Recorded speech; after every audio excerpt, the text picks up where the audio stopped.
Can I please request Kiran Manral to be in conversation with Tisca and let's talk about the book. With pleasure. Thank you so much, Sylvia.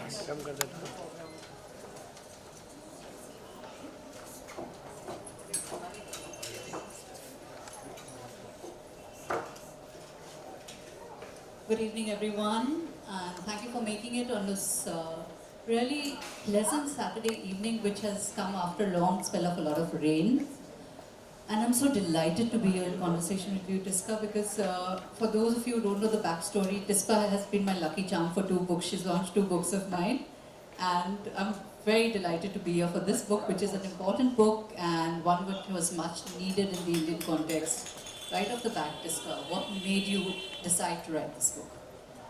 First of all, this is an interesting situation for me because we already launched the book. As Vidhi mentioned, the story behind this book is more interesting than anything else. So Vidhi is my junior from school. She's my editor, and she used to call me Tisca Didi in school because she was my brother's classmate. And she came to me in the lockdown. I think it was the lockdown, right? Yeah. And we were talking about.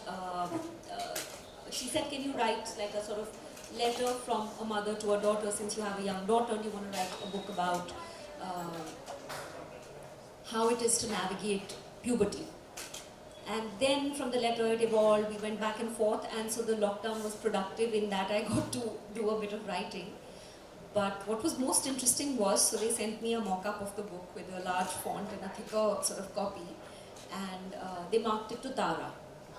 And she picked up the book, and otherwise during the lockdown you're like, mama, mama, mama, mama, after every 5 minutes. But for like 45 minutes there was radio silence. And she was sitting curled up in one corner and reading the book, and so she was my first critic. First beta reader for the book. Yes. And her first question after reading the book was, Mama, we talk about boys. I was like, I have some idea on that matter.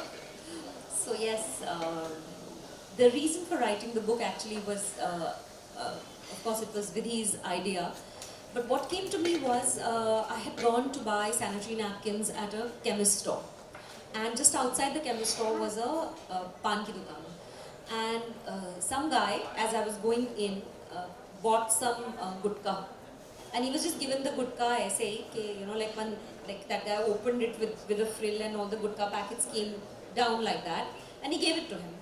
And when I went into the bookstore, it was just registered in the back of my head that this had happened. I went inside, and the salesperson at the chemist shop wrapped the sanitary napkins in newspaper and then in a black plastic bag. And I was like, look at the irony of this. So I said, "Mujhe nahi chahiye ye sab." Madam, so I was like, nahi chahiye. Kuch chupane ki zarurat nahi hai. 50% of the planet will get their period, and let's finally open this discussion up, because if somebody didn't get their period, that would be a problem. So let's stop talking about it like it's a disease and that it's a problem. If it doesn't happen, is a problem. But we need to demystify this whole area, and that's when I said that our idea about puberty is completely misplaced. Idea about before they hit puberty, children are just bacche. There's just one amorphous group called bacche. And then as soon as a girl gets her period, it starts being like, don't do this, don't do that. It becomes, so I thought that when we talk about equality and we talk about the idea of men and women getting a similar space on the planet, uh, it's very important to understand where that thing actually starts. So I think it starts at puberty. And normalizing these conversations around puberty, I mean, I think this is a good starter for families that, you know, really find it uncomfortable to talk about these things. And back in my time at least, and my school is just opposite, we had one lecture when we were in grade 8 where a doctor came in and explained it to us with diagrams. I don't think that is needed anymore because children have the internet and all that. Because they have the internet and because they have so many resources available to them at the touch of a button, at a click of a mouse, there's so much possibility of them getting wrong information. So what was your research process like? Because I know while it is explaining stuff, you also need to be factually very accurate. How did you go about that research process to get this book So done? there's two people who came in to help make this book possible.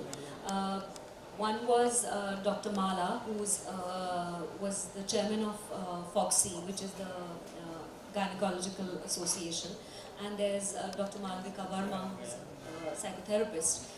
Both of who factored in and gave me sort of, exact details about what is best, what kind of, so for example, a simple thing like when a girl first starts to get her period, the cramping. So, there's a lot of talk about don't work out, don't exercise, don't do this, don't do that. The opposite is what is actually recommended. Please go for a walk. Don't do strenuous exercise on your abdomen, but please do everything else because it helps the clots to sort of clear out and have a better flow. So, simple things like that, which I think the idea is to demystify, and the idea is also to get fathers into the mix. That was the big idea for me because I felt that somewhere it should become so normal that a girl should say, Dad, on your way to the office, just get me my tampons or my sanitary napkins.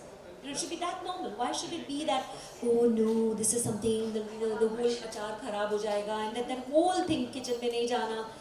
These are old notions which were put into place when there wasn't running water. Because there wasn't that kind of hygiene available to people, so it was said कि अच्छा भी kitchen में नहीं जाओ or whatever. अचार खराब होता है, कुछ नहीं खराब होता. Just putting it out there नहीं होता. None of these things happen. It isn't that anything is going to go wrong. And I hope that girls who read this book, and I hope it, we can, along with Vidhi and West and Red Panda, manage to get the book in schools. Not just girls, I think boys should also read this book because most boys are absolutely unaware of what happens. I think they think it's like a one-time thing that happens once in your life and they have no idea about cramps. I mean, cramps, as you all might know, doctors have recently said they're equivalent to the pains of a heart attack. Menstrual cramps. Tara was your first beta reader. What about other girls who have read it? What kind of feedback have you got, other young girls? So I put it on the school group when it first came out, and they were a lot younger because it was a year and a half back. But the response was unbelievable. There is, parents always look for a starting point, and so all of her friends have actually read the book. They've been given copies of the book. And they have read it cover to cover in a day, 2 days, 2 days, 3 days, and they're like, because we address not just the menstrual flow and all of that, we're also discussing things like body hair, the growth of breasts, changes in your body, changes in your hormones, making your parents grow up with you, bringing them up to speed and telling them what snatched means, and all of those things. So how to deal with parents as well, and I've tried to sort of look at it from the perspective of how parents can be very daunting and unreasonable. Also somewhere to take out to sort of obliterate the idea of that these are not conversations that can happen. Normal conversations. I have a headache, I've got my period, all of that. and then hopefully these same girls will have some sort of understanding in the workspace as time passes, because there's this whole conversation about getting a couple of days off when you're on your period. Would those be paid days or unpaid days and all of that? So I think it starts from sort of, this is the baseline in a way. What do you feel are the biggest myths regarding menstruation that we need to dispel? At the risk of creating an absolute furore, temples. Absolutely. Yeah. I mean, if there is a God, I don't know, I sit on the fence about that one. But if there is a God, then he or she helped create that whole process. And then how can they judge it and say that, okay, this is a time when you can't come to me. Why? Because? So, I mean, I don't understand that. So for me, it's just illogical to have that whole idea, and that you're impure on these days and all of that. So it just seems archaic, and I hope it leads to a larger conversation, and I hope that my house is not burned.